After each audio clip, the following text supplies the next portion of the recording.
कोरेगाव पार्कच्या lane number 3 मध्ये हे गार्डन रातोरात कसं उतरलं हे एबीपी माझानी समोर आणलं आणि पुणे महापालिकेचे अधिकारी असतील किंवा पुण्याचे कारभारी असतील सगळ्यांनी मूग गिळून गप्प राहणं पसंत केलं। मात्र कोरेगाव पार्क परिसरातील रहिवासी संघ आणि वंचित बहुजन आघाडीकडून या संदर्भामध्ये आवाज उठवण्यात येतोय। इथे हे व्यावसायिक आहेत ज्यांचा व्यवसाय या कथित गार्डनमध्ये एका अर्थाने गाडला गेलाय आणि दुसरीकडे या ठिकाणी हे राजकीय पक्षांचे पदाधिकारी आहेत। काय नक्की तुमची भूमिका असणार आहे, तुम्ही कोणाला भेटणार आहात? आम्ही आता सोमवारी आयुक्त कार्यालयावरती मोर्चा लावलेला आहे मूत्र विसर्जन आंदोलन। कारण की या ठिकाणी 20 वर्ष असलेली मुतारी अचानक रातोरात काढण्यात आलेली आहे आणि तसेच या व्यावसायिकांना आहे त्याच ठिकाणी जागा मिळावी, कारण की त्यांच्याकडे जे लायसन आहे ते स्थिर हातगाडीचं आहे, तर त्यांना ते उपलब्ध करून जागेवरती राहावं ह्यासाठीचा आमचा आंदोलनाचा पवित्र आहे सोमवारचा। त्यानंतर आम्ही आयुक्त आणि महापौरांच्या कार्यालयामध्ये सुद्धा ठिय्या आंदोलन करणार आहोत। महापौरांनाही तुम्ही भेटणार आहात कारण त्यांच्याकडे अशी माहिती पोहोचवण्यात आली की हे हातगाडे आहेत, त्यांना परवानाच नव्हता।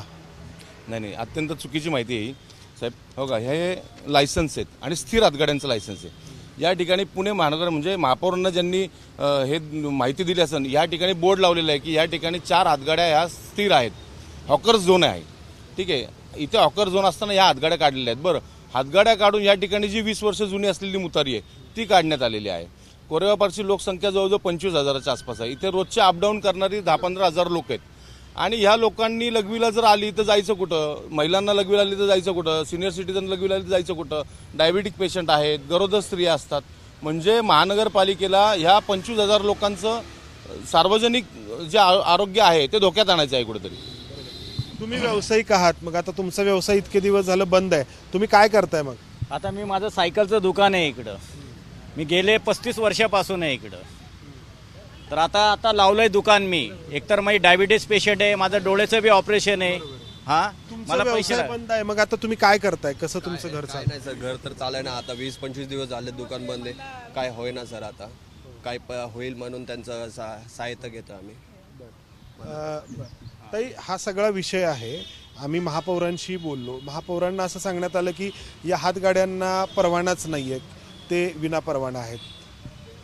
नाही, या ज्या हातगाड्या आहेत तिथे लागतात त्यांना परमिशन आहे, त्यांच्याकडं लायसन आहे आपलं महानगरपालिकेचं आणि इथं बोर्ड पण लावलेला आहे की तिथं त्या हॉकर झोन म्हणजे जेवढ्या हातगाड्या इथं लागणार आहेत त्यांचं तिथे नावं नंबर वगैरे टाकलेले आहेत, त्यामुळं तो विषयच येत नाही। परमिशन त्यांच्याकडे आहे। ही कारवाई का झाली मला हेच माहीत नाही आणि रात्रीतनं या ठिकाणची मुतारी पण हटवण्यात आली। म्हणजे काय चाललंय हेच काही कळत नाही। आज जर इथे जर ते काय मला सांगण्यात आलं की तिथे आम्हाला ड्रगची इंजेक्शन वगैरे सापडली, मग हा विषय तर सगळीकडेच आहे। मग त्या कोणी सांगितलं? मला महानगरपालिकेनं क्षेत्रीय अधिकाऱ्यांनी सांगितलं की या ठिकाणी आम्हाला त्या मुतारीमध्ये एक ड्रगची इंजेक्शन वगैरे सापडली म्हणून आम्ही ती मुतारी हटवली।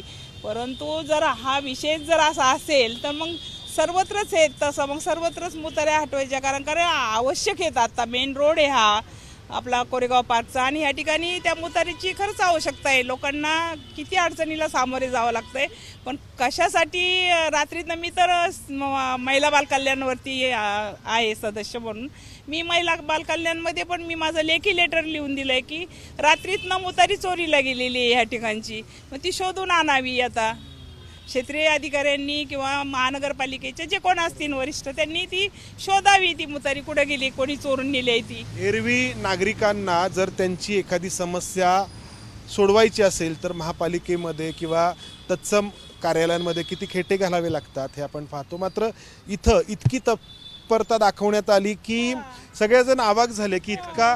कारण मी आता आहे ना बऱ्याच ठिकाणी मी पाठपुरावा करते की नागरिकांच्या कंप्लेंट येतात की आम्हाला ताई इथं ह्या रोडला सुविधा नाही आहे टॉयलेटला वगैरे जाण्यासाठी, तर मी ती मागणी करते आणि ह्या ठिकाणी असताना उचलली आहे ती।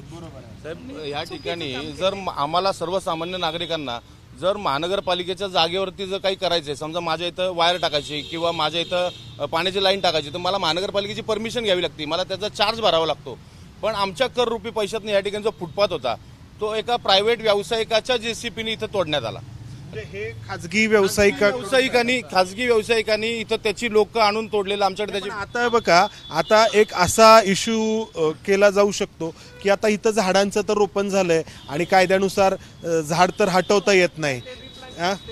रिप्लांटेशन करायला सांगू. आम्ही ना त्यांनी जरी इथे प्लांट लावलेले असतील तर आम्ही ते दुसरीकडे ते लावू शकतो, हे झाडं असं आम्ही काही नाही. नदीला सुशोभीकरण हो, करू आणि शकतो. ते जितवण्याचं काम पण आम्ही घेऊया. परंतु आता इथनं जर मुतारी हटवायची तिथं नेमानी महानगरपालिकेमध्ये महिला बालकल्याणची त्याला परमिशन घ्यावी लागती आणि मग परमिशन घेतल्यानंतर ती हटवायची होती. पण हा झाडांचं आहे. झाडं म्हणजे झाडं खरं तर वृक्षांबद्दल किती प्रेम आहे असंच वाटावं. इतके हे वृक्ष लावलेत की एका रोपामध्ये आणि दुसऱ्या झाडामध्ये 1 फुटाचं अंतर इतकी जवळ जवळ लावलेले आहे. कोरेगाव पार्कचे नागरिक आहोत. आम्ही वृक्षांवरती प्रेम करणारे आहोत.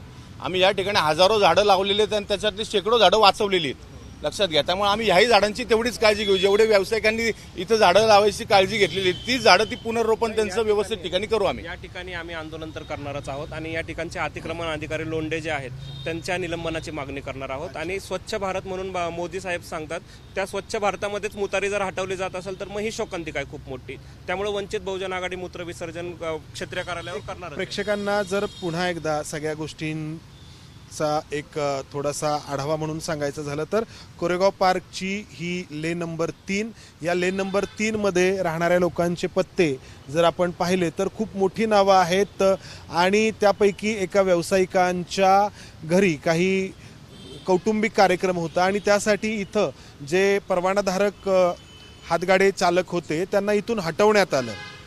तेही हटले. काही दिवसांसाठी आपण सहकार्य करू या भावनेने. मात्र त्यानंतर हे जे व्यावसायिक आहेत सागर चोरडिया यांनी हे केलं असं इथल्या या हातगाडी चालकांचा आरोप आहे.